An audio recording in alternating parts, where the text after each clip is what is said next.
The mystery of the old house. In a small village surrounded by green hills and dense forests, there lived a boy named Alex. Alex loved to explore and go on adventures. He was brave, but there was one place in the village that always gave him chills. It was the old house at the end of Maple Street. The house had been abandoned for years, and the villagers said it was haunted. One foggy evening, Alex and his friends, Emma and Jack, were playing near the old house. They dared each other to go inside. "I'm not scared," Alex said, trying to sound brave.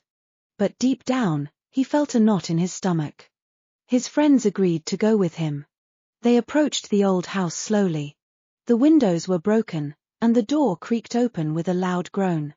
Alex took a deep breath and stepped inside, followed by Emma and Jack. The air was cold, and the house was dark. Shadows danced on the walls, and the wooden floorboards creaked under their feet. "Do you hear that?" Emma whispered. They all stopped and listened. There was a faint sound, like someone whispering. Alex felt a shiver run down his spine. "It's probably just the wind," he said, trying to sound confident. They walked through the dusty rooms, their flashlights casting eerie shadows. In the living room, they found old furniture covered in white sheets. Cobwebs hung from the ceiling. Suddenly, Jack tripped over something. He picked it up and saw it was an old, dusty book. "Look at this," he said, showing it to Alex and Emma. The book looked ancient. Its cover was worn, and the pages were yellowed. Alex opened it carefully. Inside, there were strange symbols and drawings. "This looks like a diary," Alex said. "Maybe it belonged to someone who lived here a long time ago." They continued exploring the house, feeling a mix of excitement and fear. In the hallway, they saw a door slightly ajar. It led to the basement. "Should we go down?" Emma asked, her voice trembling. Alex nodded. "We've come this far. Let's see what's down there." They descended the narrow stairs, their flashlights flickering. The basement was cold and damp. Alex's heart pounded in his chest. They saw old crates, rusty tools, and more cobwebs. In the corner, there was a small, wooden chest. Alex walked over and opened it. Inside, they found a collection of old photographs and letters. "These must belong to the family who lived here," Emma said, picking up a photograph of a smiling family. "I wonder what happened to them." As they looked through the photographs, they heard a noise behind them. It sounded like footsteps.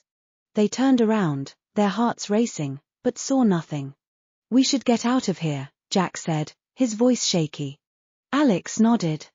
"Let's go." They hurried up the stairs and back into the living room. As they were about to leave, they heard the whispering sound again, louder this time. "Run!" Alex shouted.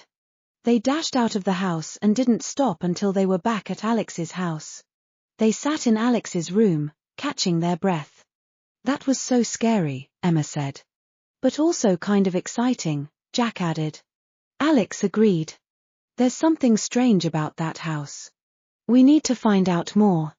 The next day, they went to the village library. They asked the librarian if she knew anything about the old house.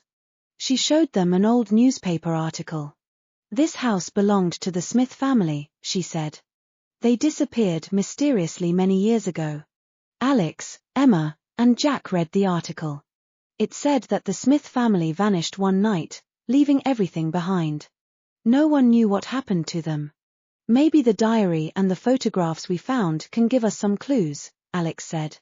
They decided to go back to the old house, this time during the day. They brought the diary and photographs with them.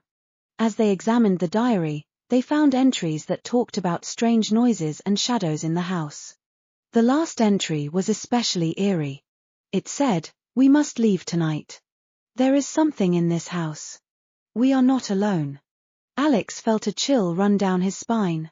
"What do you think happened to them?" Emma asked. "Maybe they left in a hurry and never came back," Jack suggested. "Or maybe something really did happen to them," Alex said quietly. As they were about to leave, they heard a creaking sound. They turned and saw an old woman standing in the doorway. She had kind eyes and a gentle smile. "Don't be afraid," she said. I am Mrs. Smith. I used to live here. Alex, Emma, and Jack were speechless. Mrs. Smith explained that she had come back to find some of her belongings. She told them that the house wasn't haunted. We left because my husband got a new job in another town. The rumors about the house being haunted are just stories. Relieved and fascinated, the kids helped Mrs. Smith gather her belongings. She thanked them and said, "You are brave children. Don't let fear stop you from discovering the truth." That night, as they walked home, Alex, Emma, and Jack felt a sense of accomplishment. They had faced their fears and uncovered the mystery of the old house. They learned that sometimes, fear comes from the unknown, and the best way to overcome it is to seek the truth. And so, their adventure became a story they would tell for years to come, reminding them that bravery and curiosity could turn fear into an exciting journey of discovery.